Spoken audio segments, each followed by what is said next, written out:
যিমান পাৰে অকলে থাকক, নিজৰ কথা ভাবক, আনৰ নহয়। নমস্কাৰ, সকলোকে এটি সুন্দৰ দিনৰ শুভকামনাৰে পুৱাৰ শুভেচ্ছা জনালোঁ।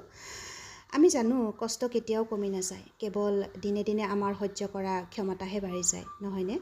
জীয়াই থকালৈতো নিন্দা সমালোচনা হ'বয়ে। আপোনালোকে জানেনে, নিন্দা সমালোচনাও কিন্তু আমাক জীৱনত আগবাঢ়ি যোৱা বহুখিনিয়ে সহায় কৰে। সেয়েহে আমি মাত্ৰ নিজক নিজৰ ওচৰত হাৰ মানি নল'ব আৰু পিছত চাব আমাক কোনেও হৰুৱাব নোৱাৰে।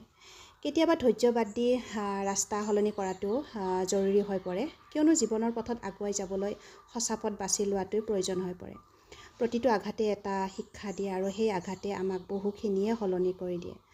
আৰু এতিয়া মই ভাবোঁ জীৱনৰ আটাইতকৈ সুন্দৰ অনুভৱটো হ'ল নিজক সুখী কৰি ৰখা।